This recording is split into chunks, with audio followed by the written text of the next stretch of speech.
Hola, hola, ¿cómo están todos ustedes, mis estimados amigos? ¿Cómo les ha ido en este día tan maravilloso? Y hoy aquí estamos con Jovi al completo, con un tema muy interesante que es muy importante que le pongamos mucha atención porque a veces decimos, Señor, enséñame a hacer tu voluntad o quiero hacer tu voluntad, pero luego cuando Dios nos dice, ok, ¿quieres hacer mi voluntad? Aquí va. Y decimos, no, es que no es así porque la voluntad de Dios es más, así como yo pienso, ¿verdad? Pero esta mujer, mire, es docta en la palabra y hoy nos va a sacar de toda duda. Jovi, ¿cómo estás? Bien, bien, bien, de verdad, muy agradecida de estar aquí contigo, ¿verdad? En este programa tan lindo y traemos, como dices, ese tema de enséñame a hacer tu voluntad. Porque es muy fácil hacer nuestra propia voluntad, tomar nuestras propias decisiones sin consultar al Padre Celestial de cuál es esa perfecta, agradable y buena voluntad, como lo dice Romanos 12:2. Sí, porque mira, lo que pasa es que es bien difícil, por eso discernir, digamos, digo yo, saber que sí estoy haciendo lo correcto, que no estoy haciendo lo correcto, porque por lo general la gente piensa que hacer la voluntad de Dios siempre es mucha paz, mucho todo bien, mucha tranquilidad. De hecho, he escuchado a muchas señoras o señores decir, mira, es que si sientes paz es de Dios, y digo, pero el enemigo también se va a oponer a veces cuando vas a hacer la voluntad de Dios. ¿Será que siempre voy a sentir paz o será que el camino angosto es más difícil que el ancho? En realidad, cuando uno siente de paz, bueno, como lo dice la Biblia, cuando no hay paz, ¿verdad? Uno entra en confusión. Sin embargo, tenemos a una persona, bíblicamente hablando, al salmista David.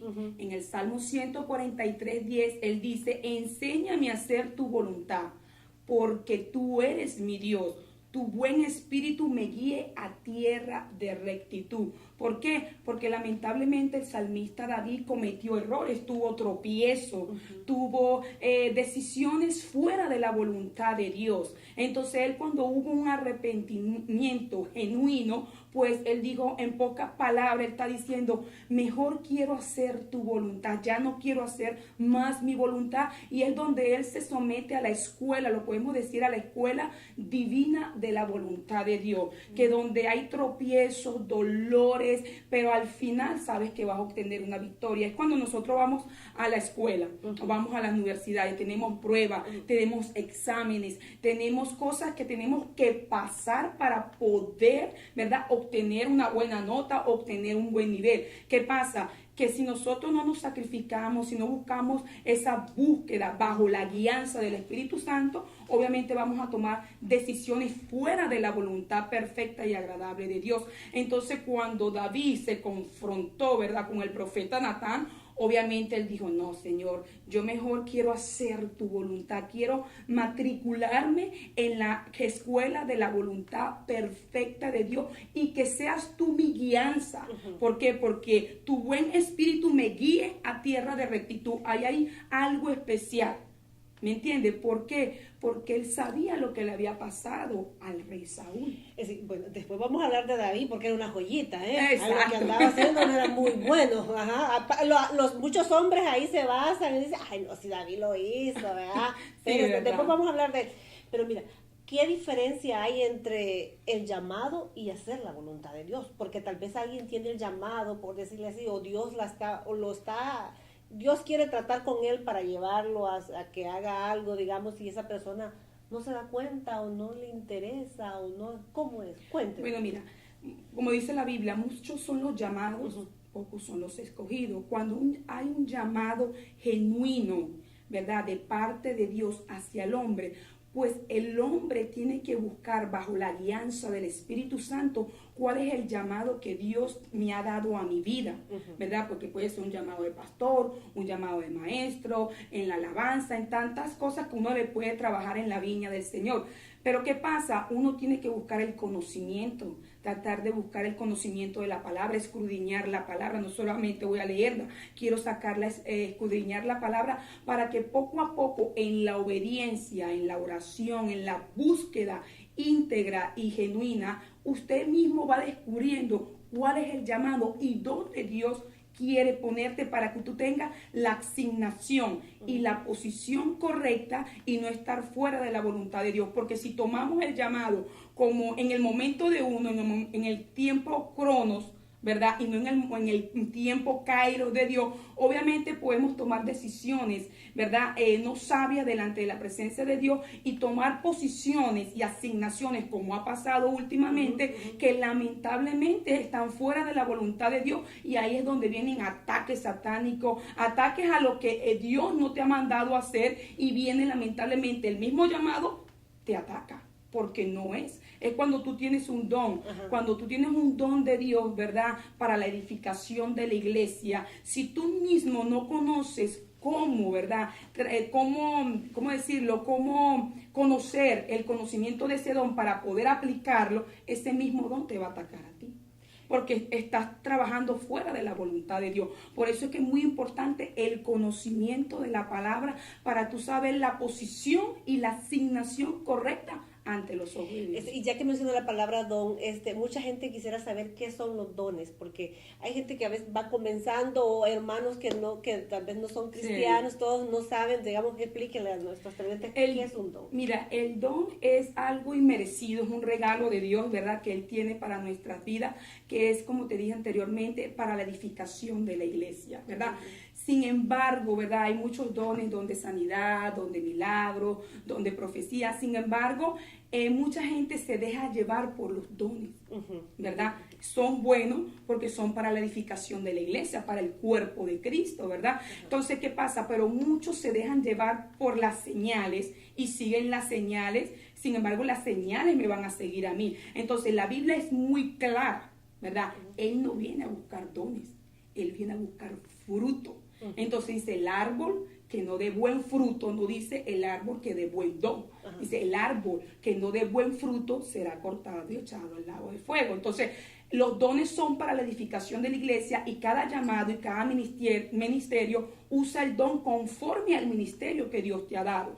Pero nosotros tenemos que estar bien atentos y bien con discernimiento, como dijiste tú, de espíritu, de saber que ese don es de Dios y que son irrevocables tanto los dones como el llamado. Sin embargo, Dios no viene a buscar dones, viene a buscar fruto. Ahí la aclaración es que los dones son irrevocables. Cuando es irrevocable, ¿qué quiere decir? Que la persona se puede salir de la voluntad de Dios y el don siempre lo va a tener. Puede estar activo. El mismo Saúl, si tú vas al libro de Saúl, y Saúl profetizó, lo ves en mayúscula, pero ya estaba desechado por Dios. Porque los dones son regalos, es como yo te regalo algo tuyo, a ti, eso es tuyo.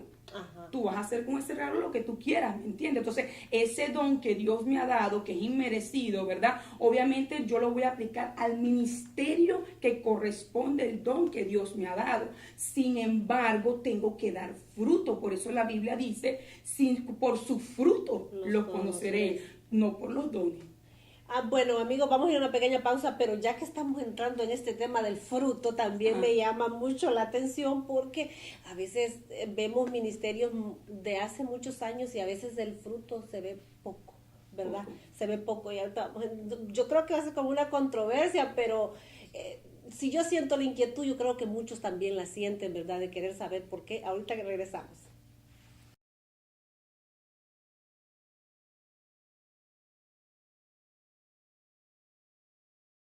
Bueno, amigos, y estamos de regreso aquí con Connie y Joviris. Yo le digo Jovi, pero su nombre es Joviris. Habla al completo, hablando acerca de lo que es saber cómo hacer la voluntad de Dios perfecta y agradable, ¿verdad? Pero estamos como hacer la voluntad de Dios, mire, es un tema muy grande, muy extenso, ¿verdad? Para poder, entonces estamos agarrando los temas así más que siempre uno tiene curiosidad de saber, ¿no? Cuando es nuevo, recién convertido, uno dice, ¿y qué es? Y nos quedamos con el tema de los frutos. ¿Qué son los frutos, Jovi? Mira, el fruto del Espíritu Santo es cuando, bueno, sabemos el amor, la paz, la benignidad, la bondad, pero cuando verdaderamente no lo decimos de boca, sino que lo demostramos, el amor de Dios, no es el amor de uno. Yo puedo tener amor hacia mi hijo, pero yo no voy a querer más a mi hijo como tú quieres al tuyo, ¿me entiendes? Es un amor ya de familiar, pero el amor de Dios abarca todo. Ahí es donde abarca el amor, abarca el perdón, la reconciliación, porque la Biblia habla de reconciliación con aquella persona que te hizo daño o que tú misma ofendiste. Entonces el ministro, el llamado de Dios hacia esa persona, que hay propósito aquí en la tierra para predicar el evangelio, porque todos somos llamados para predicar las buenas de salvación. Entonces, ¿qué pasa? Se tienen que manifestar los frutos y no las obras de la carne. Sin embargo, hay debilidades, ¿verdad? Que dice la Biblia, digo, al débil fuerte soy, todo lo puedo en Cristo que me fortalece, pero vamos creciendo poco a poco, y el crecer en el conocimiento y en las cosas de Dios, nosotros tenemos que dar fruto. Esa semillita que fue sembrada tiene que dar fruto. Bueno, pero vamos a dar un ejemplo aquí. Ve. El fruto de un pastor. ¿Cuál es el fruto del pastor, digamos, de un llamado? Bueno, el fruto del pastor en el llamado, pues obviamente tiene que tener el amor, la humildad, y no solamente el pastor, porque acuérdense, nosotros somos iglesia. Si es pastor, si es evangelista, si es profeta, si es cualquiera de los ministerios establecidos según la Biblia en el libro de los Efesios, pues ese llamado, ese ministro tiene que demostrarlo primero, que el amor, porque sin amor nada somos. Entonces ahí está la paz, el pastor del rebaño que da su vida por la de su oveja, ¿me entiendes? Va y la busca, a pesar del error, sea un error terrible, un error pequeño, ese pastor tiene que consolar, tiene que perdonar, tiene que aceptarlo, tiene que curarle aquella herida que le cometieron o que él mismo se hizo a sí mismo, ¿me entiendes? Entonces, ¿qué pasa? El mismo David, ¿verdad? Tenemos un ejemplo benigno de David que era conforme al corazón de Dios, ¿me entiendes? ¿Por qué conforme al corazón de Dios? Porque cuando él era confrontado con un profeta, con el mismo Dios, él no se engañaba a sí mismo, ¿me entiende? Él mismo hacía un acto que todos tenemos que tener cuando nosotros queremos ser restaurados, porque para que una persona sea restaurada, tiene que reconocer lo que hay en uno, ¿me entiende? Entonces David reconoció su error, ¿verdad? ¿Por qué? Porque tenía una cualidad hermosa, y esto no es todo para nada más para los cristianos, eso es para todo ser humano. ¿Por qué? Porque una de las cualidades más hermosas, por eso me gusta mucho David, obviamente a mi Señor Jesucristo, pero David tenía una cualidad hermosa. ¿Cuál era? Al regresar la podemos decir. Bueno, ya regresamos, usted sabe, nos dijo, ya regresando para decir cuál es la cualidad que tenía David. Ya regresamos.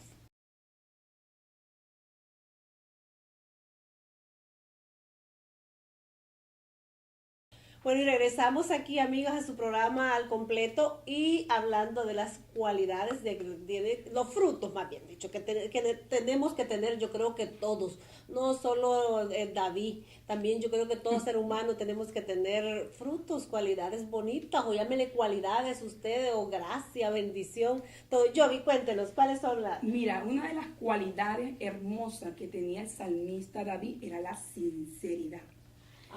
La sinceridad, por eso dije que todo ser humano, no solamente cristiano, la sinceridad, el no engañarnos con nosotros, ser engañados nosotros mismos, engañar al mismo Dios que no lo podemos engañar. Entonces David tenía una cualidad hermosa que todo ser humano debemos tener, que era la sinceridad con Dios. No se engañaba a sí mismo. ¿Por qué? Porque la sinceridad es una llave. Yo le llamo que la sinceridad es una llave enorme que te abre puertas de bendición y te cierra puertas de maldición, porque eres sincero con el creador de todas las cosas. Entonces David por eso es llamado conforme al corazón de Dios, porque cuando él era confrontado, él decía: sí, pequé contra Jehová. O sea, de verdad que cometí un error, a pesar de los tropiezos y de las dificultades que él como padre también él tuvo que enfrentar con estos hijos, que por causa de él sus hijos se desviaron, sus hijos cometieron demasiados errores.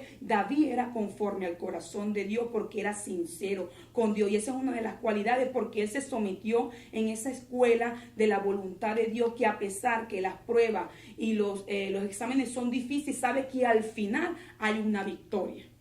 Ay, que de verdad que sí tenemos que seguir ese ejemplo, ¿verdad? De ser sinceros. Hoy en día se carece a veces de mucha sinceridad y eso es bien importante porque a Dios no lo podemos engañar. Podemos engañar al hombre, pero a Dios no puede ser burlado, dice la palabra.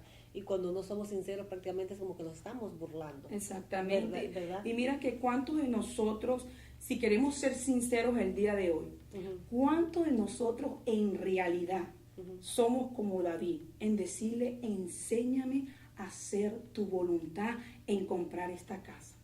Enséñame a hacer tu voluntad si esta es la mujer o el hombre correcto que tú tienes para mí, no el que yo quiero tomar, no es la que yo quiero tomar. O sea, ¿cuántos en realidad nos postramos ante la presencia de Dios y le decimos a Dios, Señor, enséñame a hacer tu voluntad si tengo que llevar a mi hijo a esta escuela, si tengo que tomar esta decisión de comprar, de vender, de entrar al llamado de Dios conforme a tu voluntad? ¿Cuántos de nosotros en realidad tomamos esa posición y no tomamos decisiones propias? Ok, buena pregunta. Me encanta lo que usted está diciendo, pero ¿cómo nosotros, digamos, que no tenemos tal vez ese nivel de estudio en la Biblia o profundizamos mucho en las cosas de Dios, cómo nosotros podemos hacer?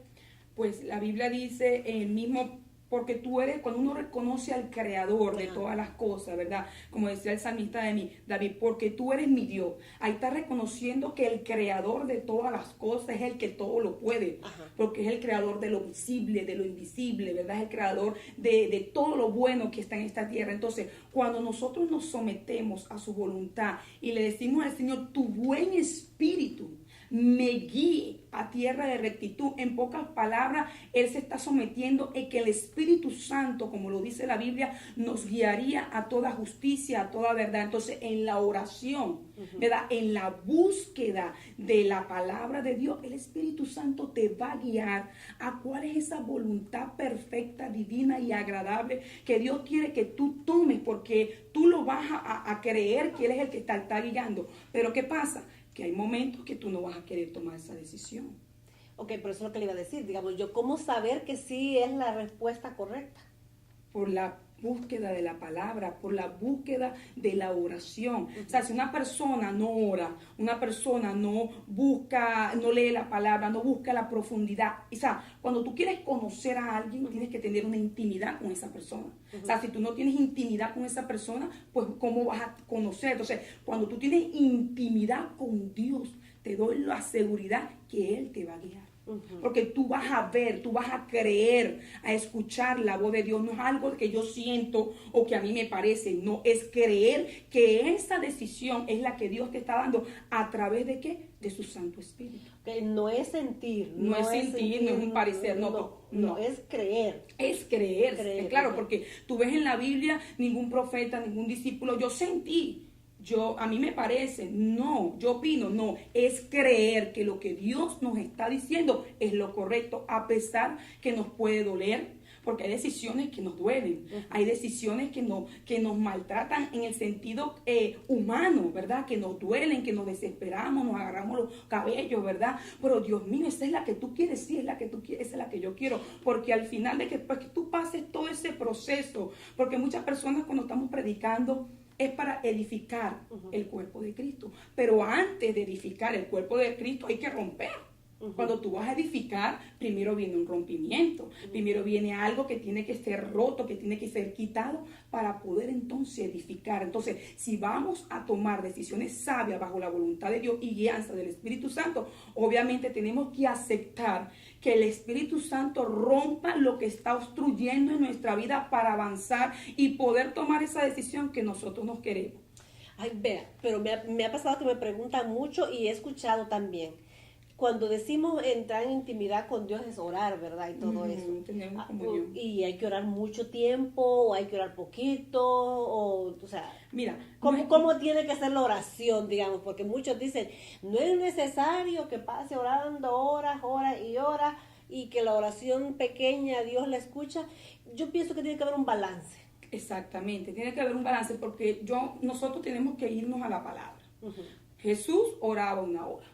En el Getsemaní, donde él oraba, se muestra que en 1 hora. Pero Daniel oraba 3 veces al día. La Biblia habla de orar sin cesar. O sea, según tu búsqueda, tú puedes comenzar con 5 minutos, pero va a llegar que vas a tener que avanzar más en la oración. 10, 20, 30 minutos, lo que el Espíritu Santo te va guiando. Mientras tú hay búsqueda en el Señor, va a venir la oración y la necesidad de orar, la necesidad de estar con tu amado, la necesidad de hablar con él, así como nosotros hablamos con nuestros esposos, con nuestros hijos, cuánto no más con el Creador. Entonces eso que no hay que orar mucho, pues yo respeto, ¿verdad? Porque no todos tenemos el mismo llamado. Hay personas que oran mucho más de lo que tú puedes orar, a lo mejor yo oro menos de lo que tú oras, o tú oras menos de lo que yo oro. Lo importante aquí es que haya una comunión genuina, que cuando una persona se postra ante la presencia de Dios, hay un corazón contristo, humillado, arrepentido, como la oración de Jade, una oración chiquita, pero abrió los cielos. Entonces es la sinceridad, volvemos a la misma cualidad de David, la sinceridad. Oye, vale, cometí un error, porque la conciencia te alienta cuando tú haces algo bueno, pero te acusa cuando haces algo malo. La Biblia lo dice. Entonces, cuando hay sinceridad, si sea 5 minutos, 10 minutos, pero que tú te derrames de corazón a Dios pidiendo o alabando a Dios, exaltando a Dios, pues oye, esa oración sube directamente al cielo con olor grato y Él la recibe.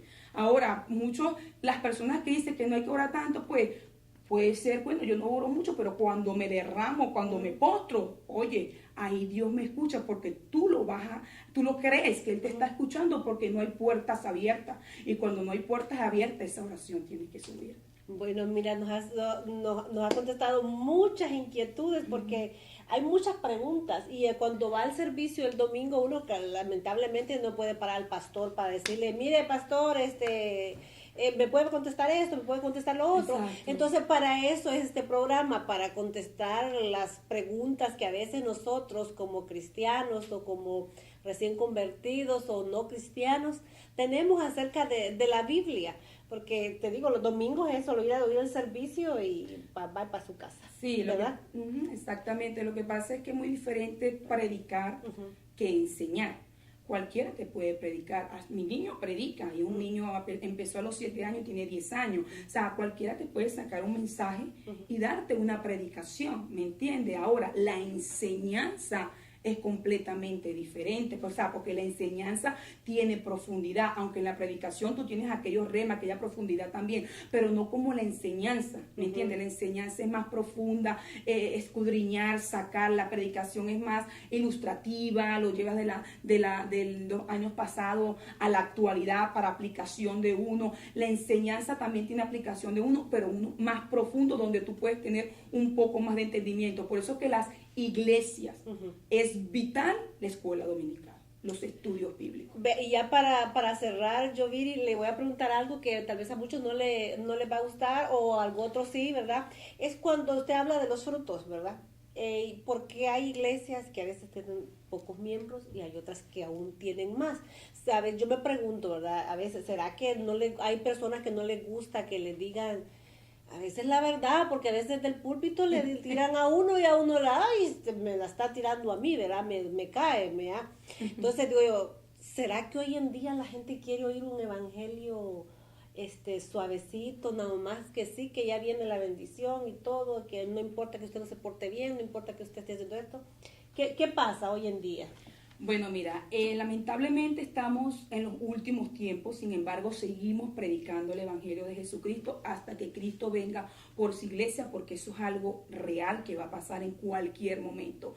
¿Qué pasa? Que estamos en el momento de la apostasía. O sea, lamentablemente la misma Biblia dice que muchos el amor se les va a enfriar por tanta basura, si se le puede llamar, que ha entrado en tantas iglesias. No es cuánta cantidad, si son bastantes los que están en la iglesia o son pocos, porque no sabemos si en esa iglesia que hay 1,000 o 2,000 personas o 3,000, oye, hay un verdadero evangelio y no se sale de la sana doctrina y de la realidad del Padre, Hijo y Espíritu Santo, 3 distintas personas, un solo Dios que viene pronto. O sea, en la iglesia que está pequeña, que no crece, pues la Biblia dice, Apolo regó, pero el crecimiento lo da Dios. Entonces, ahí hay un rema. O sea, tú siembras la palabra, ¿verdad? Los evangelistas siembran la palabra, los pastores siembran la palabra, nosotros sembramos la palabra, pero el crecimiento lo da Dios. ¿Y por qué Dios es el que da el crecimiento? Por los frutos. O sea, si Dios ve que aquella persona tiene un fruto a la cual más bien va a echar a las personas afuera, ¿para qué le va a dar más cantidad? Y sin embargo, Dios es un Dios de multiplicación. Porque dice multiplicaos, ¿verdad? Y fructificad, y lo vemos desde el Génesis. Es un Dios de multiplicación, un Dios de crecimiento. Sin embargo, hay iglesias que no crecen porque a lo mejor la persona que está pastoreando en ese momento no ha ejercido el llamado como debe ser para expansión. A lo mejor son iglesias congregacionales o son iglesias que tienen más, otras iglesias tienen más visión de expansión, porque la Biblia dice, y por todo el mundo y predicar el evangelio. Eso es expansión. Entonces puede ser que hay iglesias que son congregacionales y están ahí y no salen a la comunidad, pero también hay otro tipo de iglesias que lamentablemente están full, pero no llevan la esencia del evangelio, sino consumo propio. Entonces, cuando hay iglesias de consumo propio, lamentablemente ahí no hay Cristo, no hay, pueden crecer, pero son consumo propio porque tienen sabiduría humana cómo metérsela a la persona y tener esa iglesia como consumo propio. Y ante los ojos de Dios, ¿qué piensa Dios de esas personas? Obviamente lo que dice la Biblia, pues obviamente, como lo dice, por sus frutos los conoceréis, apartados de mí, hacedores de maldad. ¿Me entiendes? Porque el Señor, el mismo Jesús, ¿verdad? Cuando Él predicaba, Él no daba nombres y apellidos de aquellas personas que estaban haciendo actos fuera de lo que es el Evangelio de Jesucristo. Sin embargo, Jesucristo denunciaba los hechos, los actos de ellos. Entonces no podemos juzgar que aquello, no. Yo prefiero denunciar los actos y dejarme guiar por el Espíritu Santo y por Jesús, ¿verdad? Porque no sabemos si esa persona que cometió error y que hizo cosas tan terribles a nivel mundial y ya la gente escuchó y hizo, no sabemos si se arrepintió, entonces nosotros seguimos hablando. Entonces no sabemos si esa persona está arrepentida de corazón, pero lamentablemente por los actos que cometió, no se arrepintió en aquel entonces, pero ahorita está arrepentido. Y Dios lo perdona. Y Dios lo perdona, porque Él es un Dios de perdonador cuando hay un arrepentimiento genuino, ¿me entiendes? Un arrepentimiento genuino ante la presencia de Dios, que haya un rompimiento. Oye, si está arrepentido del corazón, porque a Dios no podemos engañar cuando estamos arrepentidos de corazón. Y vemos, para cerrar, ¿verdad? Algo tan hermoso, porque hay un ejemplo también que no podemos obviar, que es en nuestro Señor Jesucristo. Amén. El mismo Señor Jesucristo, en la oración del Getsemaní, Él hizo la voluntad de Dios y no la de Él.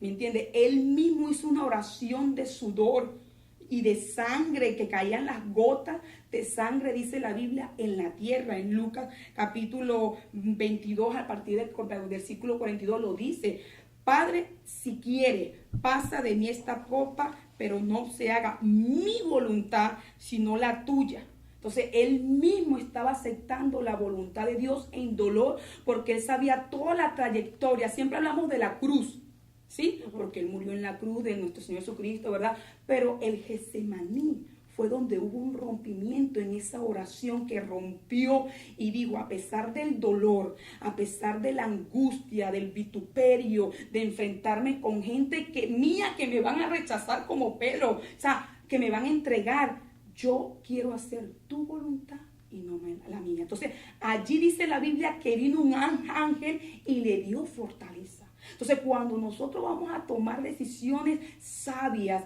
pero que están dentro de la voluntad de Dios y nos va a doler, siempre va a venir un ángel que nos va a fortalecer, porque con Cristo lo hizo. Y desde el Getsemaní hasta la cruz del Calvario, Él obtuvo la victoria. Amén. Bueno, ya espero que les haya gustado este programa y que hayan podido aprender, así como Amén. Yo también estoy aprendiendo un poco. Y ya sabe, si usted quiere hacer la voluntad de Dios, mire, doblar rodillas. Amén. Aunque a veces no nos gusta doblar las rodillas, pero ahí como usted se sienta también un poco cómoda, orar y pedirle a Dios que le dé sabiduría, que lo guíe por el camino Amén. Que tiene que seguir. Más que todo hoy en estos últimos días tenemos que pedirle mucho a Dios que nos muestre el camino que tenemos que seguir, porque hay tanta cosa que a lo bueno le llaman malo, a lo malo le llaman bueno. Hoy en día uno, miren, solo la mirada puesta en Cristo Jesús para poder tomar buenas decisiones, tanto con la familia, el esposo, el hogar, los hijos, hasta con los amigos. Tenemos que saber qué es lo que vamos a seguir, ¿verdad? Bueno, cuídese mucho, Yoviri. Gracias. Muy pronto Muy pronto vamos a estar con otro tema bien hermoso. Sí, cuídese mucho, bendiciones.